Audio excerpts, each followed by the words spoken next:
Bring it back. Welcome to the Contact Center Show. I am your host, Tomas, and my partner in crime, live in person from Orlando, Florida at the ICMI Expo. Bob, how are you, man? For the ones of you who are listening online or standing in front of us here at the show, we do this show. We've been doing this show since 19. Wow. No, since 2020. And we started in the middle of just before COVID. And we typically, you're sitting in Oklahoma City. Yep. I'm sitting in Memphis, Tennessee. And we talk to each other on Zoom. So it's such a pleasure to be next to you, to see your face when Erica agreed with me. And now we have someone else new coming to our podcast that I'm confident is going to agree with me. Well, we'll see. We'll see. We will see. Let's jump in. Introduce yourself. Yeah. Hello, everyone. My name is Damon Spurlock. I'm the Director of Workforce Management and Command Center at Textile Fashion Group. We represent Fabletics, and yeah, happy to be here today. Well, I guess my first question would be, when you were in middle school, did you always plan to be a director of workforce management? I did not know anything about a contact center till I graduated college and had to apply for a job. So you didn't walk up to the front and show and tell when you were in the third grade with a headset and go, when I get older, I'm going to work at a call center? Nah, never knew about it. I don't think any of us did that. I don't think anyone. I don't think anybody did that. No. We sort of fall into this job. Yes. And then it's such a good job. Yes. I love what Amos said on one of our shows recently about the kind of contact center that you should have. Say it again about your child, your kid. You should run a contact center where you want your kids to come work there. Like, it should be a job you are building so that the next generation view it as a long-term profession. So how long have you been in the contact center space? I've been in the contact center space for 15 years now, since 2009. Where did you start in the industry?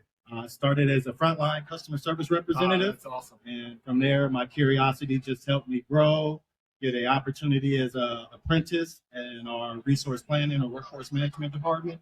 And from there, just kept taking it farther and farther. So let me ask you the attrition question that I asked Erica. Talk to me about your attrition and how workforce management, you believe, has bearing on attrition in a contact center. Yeah, definitely. Great question. So the attrition at our current contact center is amazing. We have single-digit monthly attrition. We have a 100% outsourced BPO workforce, by the way, as well. So over 500 people offshore in the Philippines. That's where I'm physically located. And we have another 100 in Serbia and another 300 that's near shore in Latin America. So you're an international workforce management.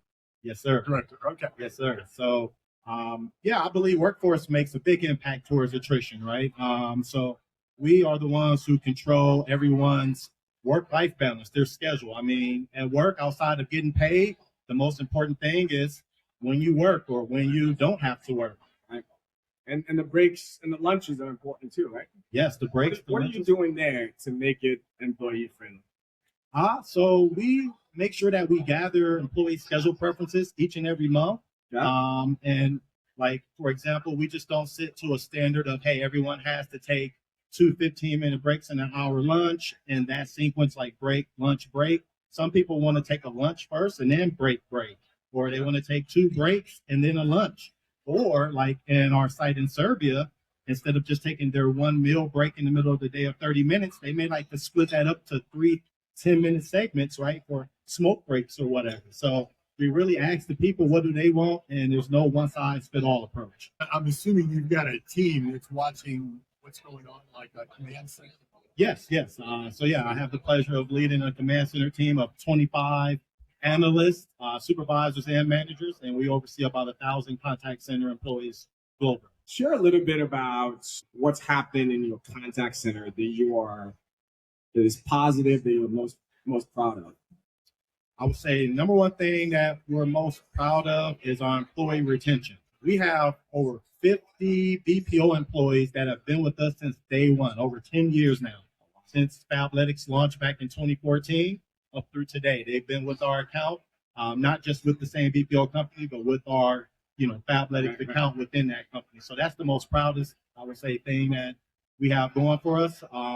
Personally, from a workforce standpoint, there's many things. We run an apprenticeship program. So we started an apprenticeship program with our team back in 2016, where we gave agents the real world hands-on experience and opportunity to come and learn about WFM, no strings attached, no risk, right? It's kind of like a win-win situation where they get to learn new skills. We get someone on the team that kind of helps us out with this higher level skill or work at still an agent rate. And even the BPO is winning because if we can't hire them on the team, guess what? Now they have a talent pool of folks that they can go and share with other accounts who may have those needs. So our apprenticeship program I'm most proud of because that's spread like wildfire across so many different departments outside of WFM. We now have an apprenticeship program in our training team, in our communication team, quality, content teams, all types of teams. So, and that's really, getting people through the door and helping them with career advancement. So one of the things that I used to struggle with in my contact center was if I let people come into an apprenticeship around the supervisor or into an apprenticeship around workforce management. You said you had how many workforce management employees? 25. Okay. So what do you do when you bring in an apprentice and there's not a role for him yet? Like, is there negative that transpires? They're like, well, if I can't do that job, I don't want to go back to my regular job. I used to struggle with that. You struggle with that a little bit too? So fortunately, we haven't struggled with it very much.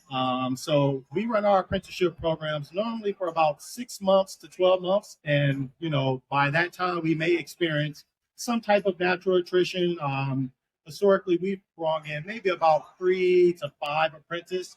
So we don't lose 3 to 5 people each year from a workforce team, but at least a slot or two would open up. So those highest performers, yes, they would get the opportunity.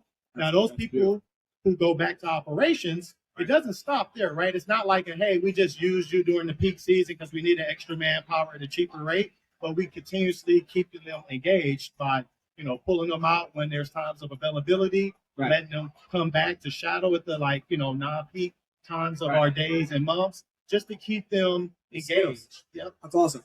I had it's been a while, but there used to be friction between WFM and operations. You guys were the evil, not letting people take breaks. I can't pull people off the phones and train them. How was that working in your world where you and if you call them operations, or cohabitating? Yeah, so I would say to kind of segue from the apprenticeship conversation, the apprentices have been great for us as far as building that bridge, right? Because they come from operations. So they get to go back to their teams and they get to firsthand kind of teach and educate their peers on, hey, this is why workforce tells us to do this and that, right? But outside of that, we do lots of things. We start from the beginning of the employee life cycle when they're new hire trainings with different activities such as Power of One activities, just so that they can really, conceptualize the philosophy. And then we keep that going as well throughout their ongoing tenure with us.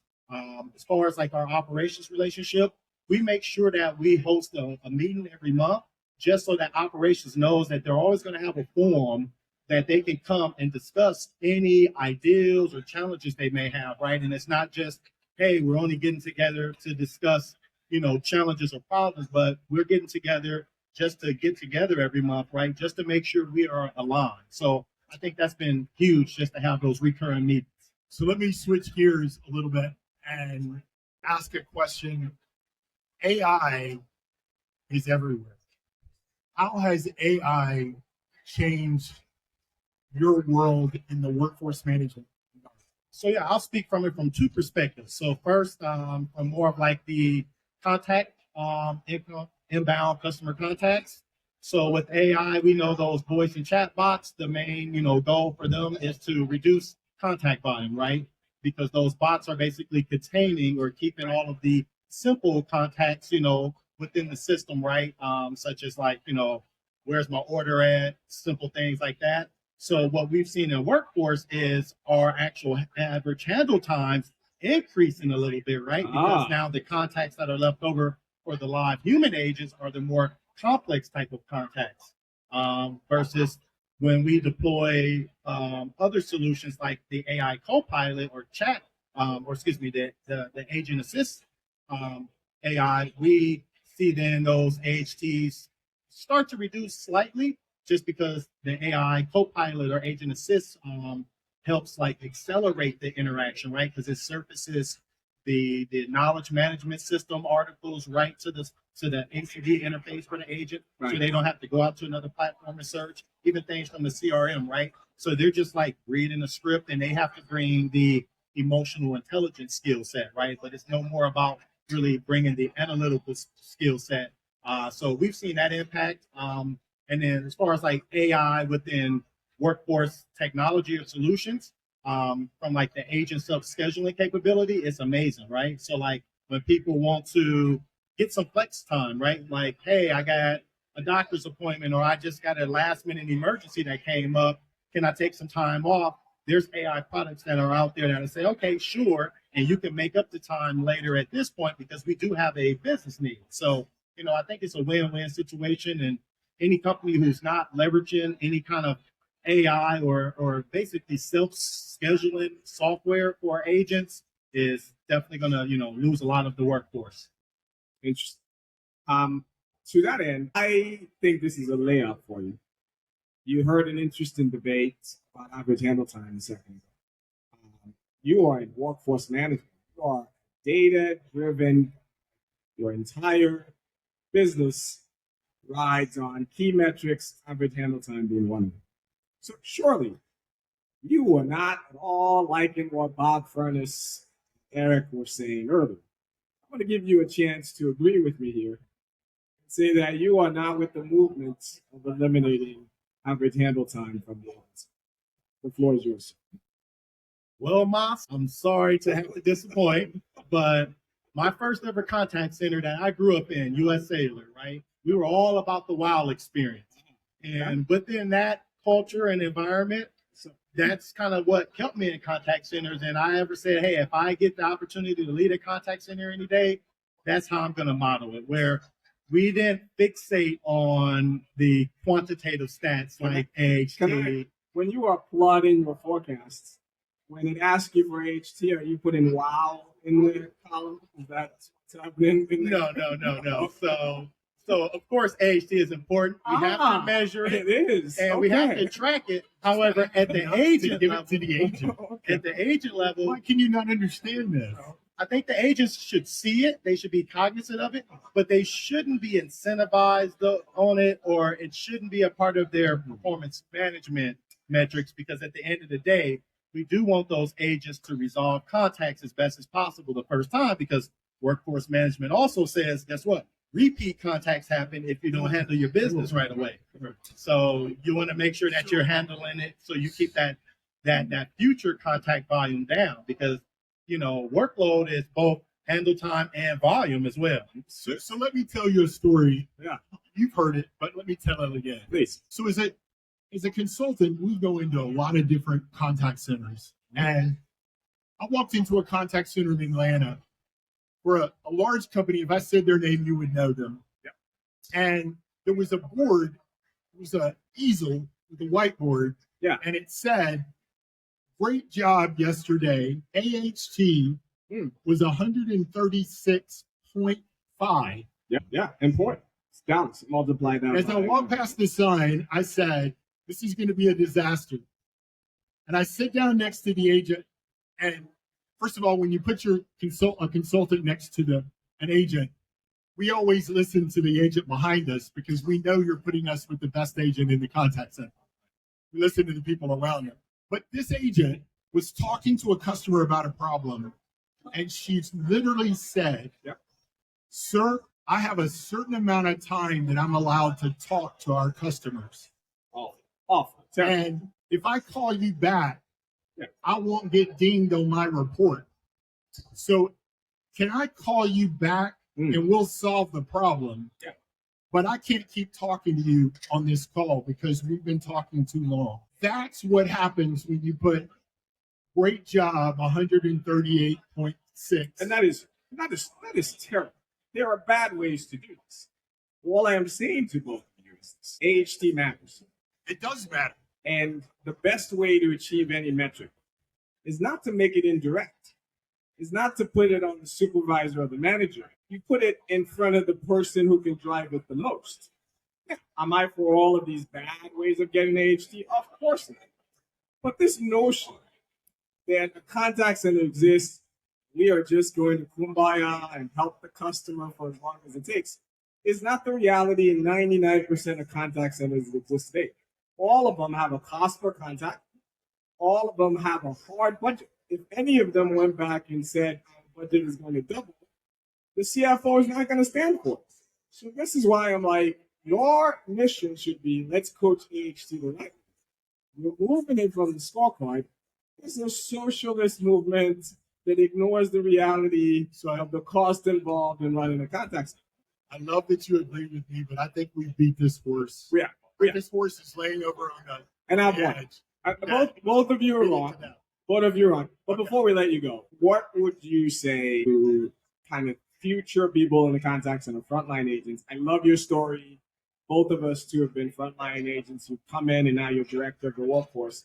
How do you think about agents and people coming into this profession? How do they end up in a place where you are? I would say, my number one advice would be just obviously when you're in the agent role, handle your business, but be curious, right? Ask questions. Don't wait until, your supervisor, manager, or the contact center director requests to meet with you, because it's probably not going to be for a good reason, but kind of turn the tables, right? Ask to have meetings with them, right? Let them know, hey, if there's any opportunity, I would like to just even shadow or even just start with an interview with folks, right? Just to get a lay of the land, because so many agents, they think it's just about only taking a call or a chat, but they don't know everything that's behind the scenes. They don't know that there's people who, figure out how many calls or chats are going to come in every month, every day, every hour, every minute, right? They don't know that there's people who, look at conversational analytics, right? And look at trends, right? And provide business insights back to the business, right? So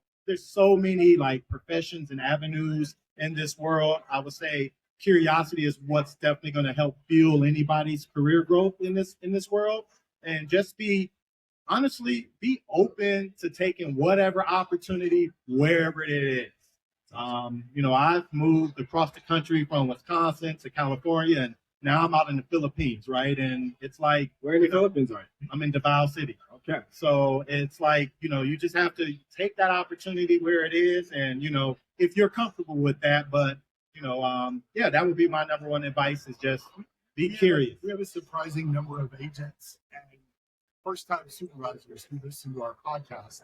So that's excellent advice, to be curious. I love that. Yeah. Damon, thanks so much for coming on the show. And for those of you listening, we'll put his info online. You guys can connect with him. You're listening to the Contact Center Show. Damon, thanks for coming on. Thank you. Thank you, Bob. Thanks, Tomas. Thank you. Day one of the show. What are your impressions so far? So I've only had a chance to walk around and see who's here in the expo. What amazes me is the number of, so I haven't been to an expo in 3 years, I guess. Right. So I'm surprised. I haven't spent any time in any of the booths because it just opened. But I'm surprised at the number of companies that are new. I haven't heard of. I've never heard of. Yeah. I haven't, there are companies here that I've never even seen online. So I'm anxious to go around and see how they're solving problems. You've been to Dreamforce before. Dreamforce always amazes me. There's always the big booths at Dreamforce. And then there's medium-sized booths. And then there's the smaller booths out on the edges, right, where there's a guy that solved a problem in Salesforce, and he's now selling a product that solves a specific problem for a specific financial contact center with this specific issue. Right. So what I hope to find here this week is examples of companies and products that solve particular problems that I can write about and speak about and share with other folks? Same. I think the world of technology and tools is so confusing these days, right? Like you've got all of them are saying AI. This one can do this, and they're all competing and they cooperate at times. And so I'm glad I'm not running a contact center these days, because if I did, it would be confusing to help navigate that. So any information that we can get from these solutions out here to help people navigate that world would be interesting.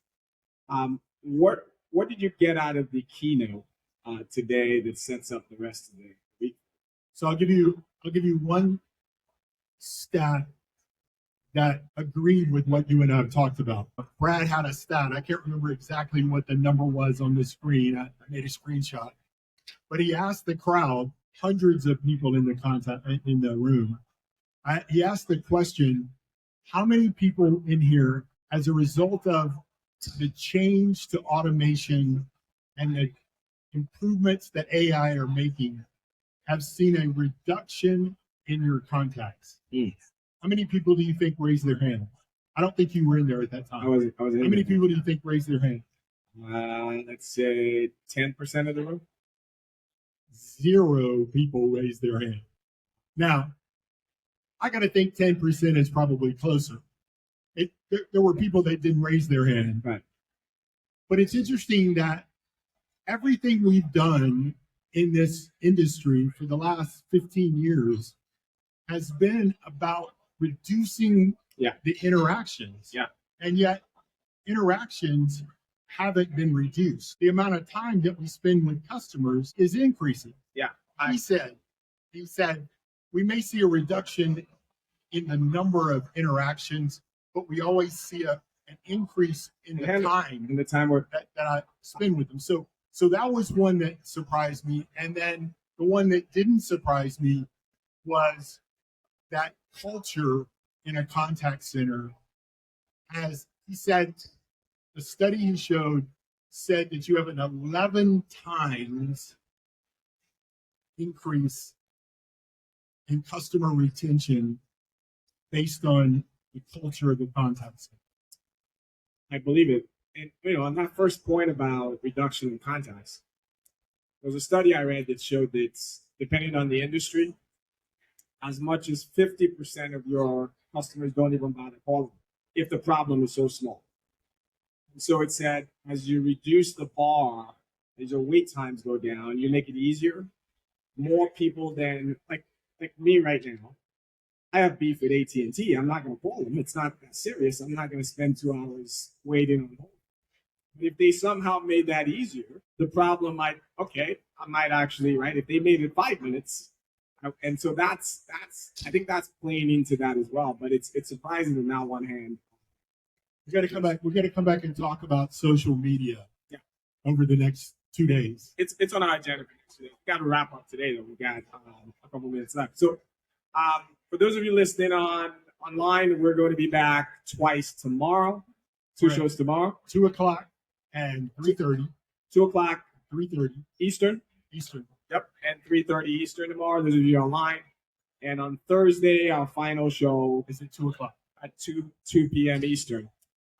Thank you again for listening to the Contact Center Show. Bob and I will be back tomorrow. Thank you guys out in the audience for your time. The ones that stuck around for the majority, especially. There's a sign over here with QR codes. You can log on and subscribe to our podcast. We're on all of the platforms. I lost that word for a moment. And you can also hit us on LinkedIn. We love to talk to you. We love to interact with you. We would love to hear what you think. And we also will have some time on Thursday for you to be able to ask questions, so you can follow up with the boss about something crazy that he said while we're talking to each other. Good to see you, man. Good to see you too, buddy.